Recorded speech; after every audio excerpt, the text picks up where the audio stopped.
Welcome to SUCCESSWRKS, your partner in success. If you are someone seeking success in your life and career, subscribe to our channel, and use our videos to get some great inputs on how to earn more money and live a better life. Having made myself satisfactorily clear, I am now disposed to become more amiable and conciliatory.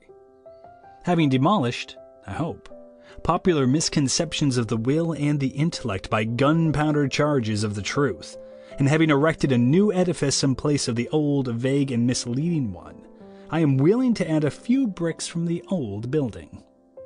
In short, I am prepared to make concessions. It is probably quite wise and helpful to do this because it causes less confusion and less irritation to talk, wherever possible, in terms of established conceptions than in terms of conceptions to which the reader is unaccustomed. This is all the more to be desired when the old conception has some partial justification, and when, though loosely lumping different things under one name, it nonetheless, by so doing, affects an economy of thought and of language. I have said, for instance, that there is no such thing as the will considered as an entity, that it is simply a name we give first to one desire and then to another. But by way of setting off those desires which we commonly call the will from those desires which the will opposes, I have said that the will in general represents desires for remote as opposed to immediate gratifications. Yet we may generalize still further. As long as we keep in the background of our minds that the will is really an abstraction, there is no harm in speaking of it a good part of the time as if it were an entity. And insofar as it can be said to represent a definite and permanent entity, the will may be defined as our desire to be a certain sort of character. This is still a desire, you see, and it is still an abstraction. For our desire to be a certain sort of character may mean at one moment a desire to be honest, at another moment a desire not to get drunk, and at still another moment a desire to concentrate on something. When we commonly speak of the will and think of it as if it were a definite concrete thing, it is this desire to be a certain sort of character, I think, that we commonly have in mind. When popular language says that a man is the slave of his desires, it means that he acts upon the cravings and impulses that from time to time arise, though in retrospect he will know that such actions would never be done by the kind of character he wants to be. When popular language says that a man is the master of his own desires, that he holds them in leash and under his control, it means that this desire to be a certain kind of character is at all times vivid and powerful enough to be acted upon in preference to any other fleeting or recurrent desire that may beckon him. And it is, on the whole, rather well that popular language has this conception embedded in it. For actions and decisions which would otherwise seem trivial are made by it to seem large and significant. It may not seem a matter of importance whether you take this particular drink or not, or whether you cheat the car conductor out of this particular 5-cent piece. But if you look upon the non-performance of this little act as your ability to refuse to yield to a particular impulse, and if your ability to refuse to yield to this particular impulse becomes in your mind a challenge to and a test of your entire character, you have thrown into the scale a mighty force to ensure you're taking the right action. If we accept the definition of will as the desire to be a certain kind of character, then it can be seen to be a matter of the highest importance just what kind of character you desire to be. A man may have a strong will, but low ideals, or he may have high ideals and a weak will. A man ought to make two demands of his ideals. First, that they be high enough, and second, that they be his own. If a man really and truly desires to be a roue or a pickpocket, if this be his ideal, and if his conduct conforms absolutely with his principles, there is assuredly no fault to be found with his will. He may firmly put aside all distractions and conquer every good and noble temptation in order to be a pickpocket or a roue. But society asks something more of him than strength of will. It asks that his ideas be socially beneficial, and even more may be required. It may be asked that a man put his ideals so high that it is difficult to reach them. As Browning has expressed it, a man's reach should exceed his grasp, or what's a heaven for? A man with lenient and unexacting ideals may be a tolerable character.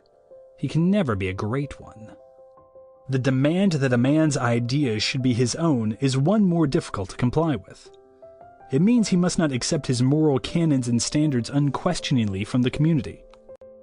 It means that he must not be afraid of not doing what everybody else does, or of doing what nobody else does. It means that he must not be a mere mimic or a sheep. He must think for himself.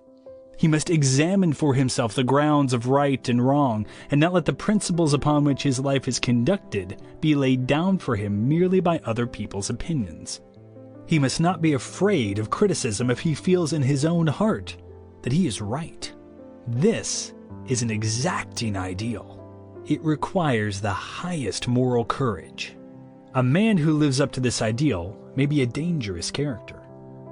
But we are not now discussing ethics per se, but only willpower. He may be a Tolstoy or a Nietzsche or a Eugene Debs, but he is a law unto himself. We may think his ethical ideas mistaken, and mistaken they may be, but we cannot but admire the strength of character which leads him to act them out in spite of social opposition. If the strength be sometimes misdirected, that is unfortunate, but the important thing from our present standpoint is whether it is there. This reference to the strong character recalls a pronouncement by John Stuart Mill in his essay. This reference to the strong character recalls a pronouncement by John Stuart Mill in his essay on liberty. It is not, he says, because men's desires are strong that they act ill. It is because their consciences are weak.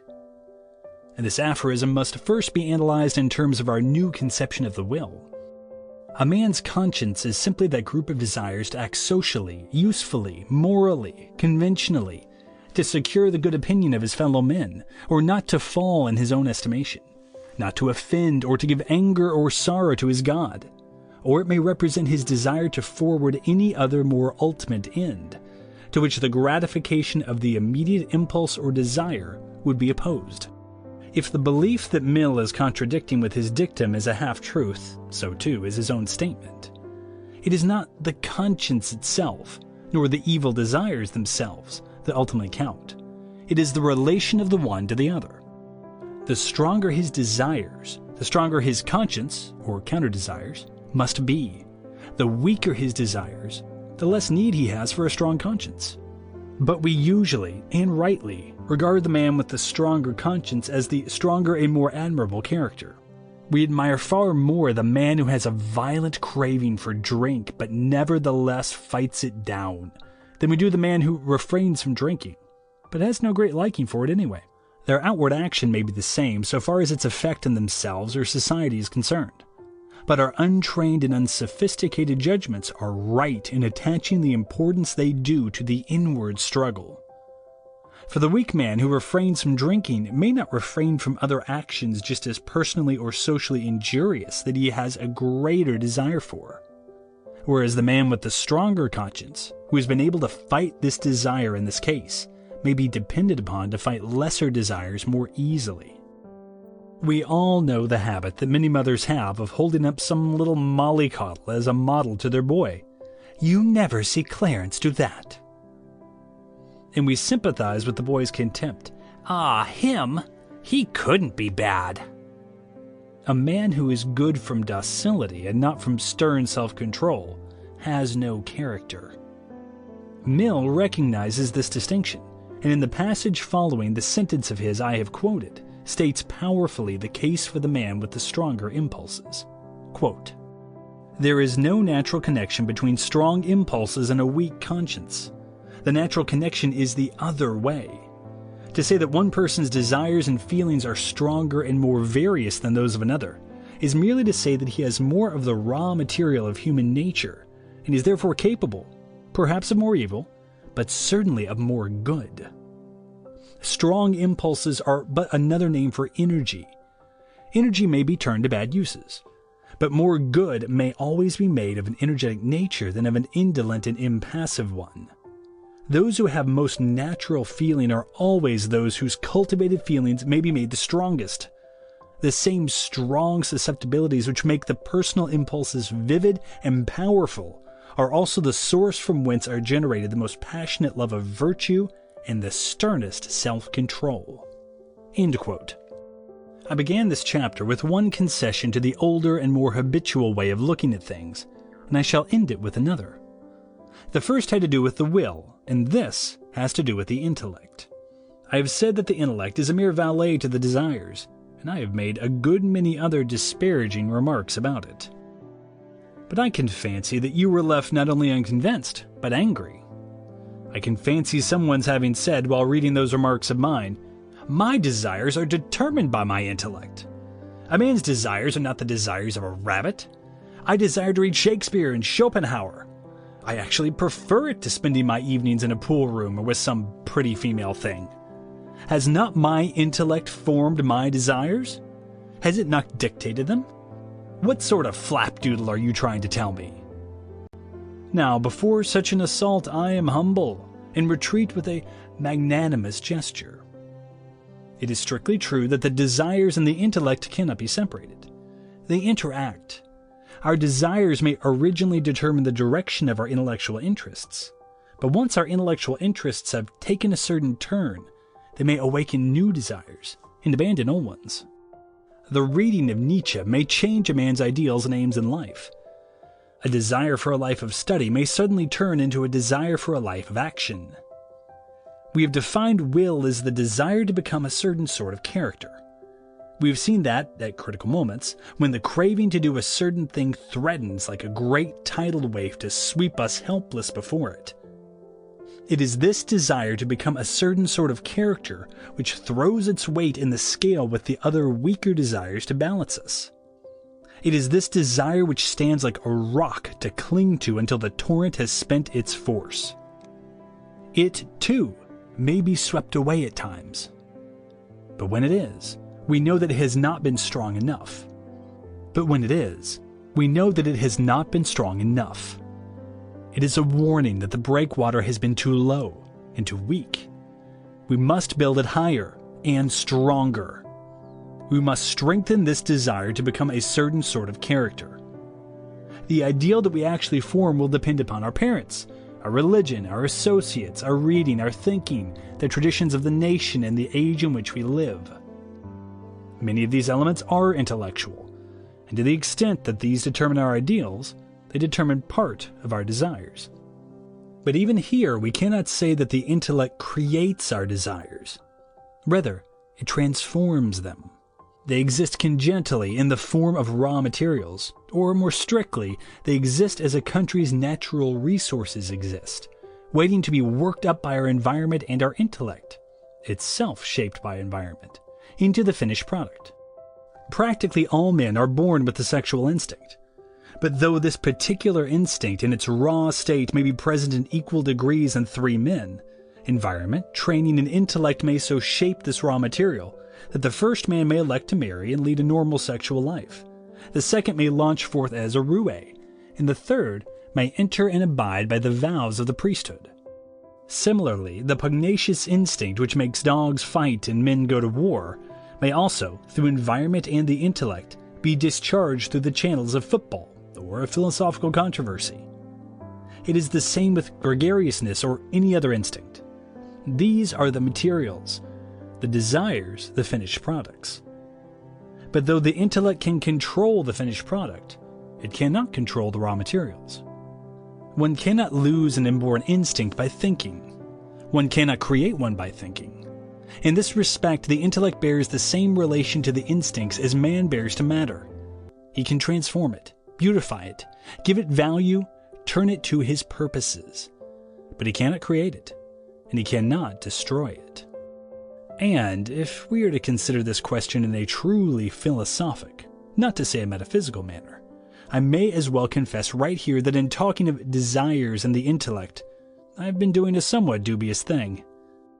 But the one process is never entirely absent from the other. When I deal with this process, I deal with it rather crudely, making abstractions, treating abstractions as entities, hypothesizing them, making verbs into nouns. A man desires something, and I speak of the desires. He thinks something, and I speak of the intellect. In doing this, I am merely following common usage. And indeed, the conceptions embedded in our very language practically compel me to adopt this usage if I am to prevent myself from becoming utterly obscure and transcendental. As this is supposed to be a practical manual, not a philosophic treatise, there will be no harm in continuing to talk in terms of these common conceptions. But I enter this qualification to ward off irrelevant attacks. I shall try to change the common conceptions of the nature and relations of the will and the intellect, only insofar as I think it needful to change them for practical purposes.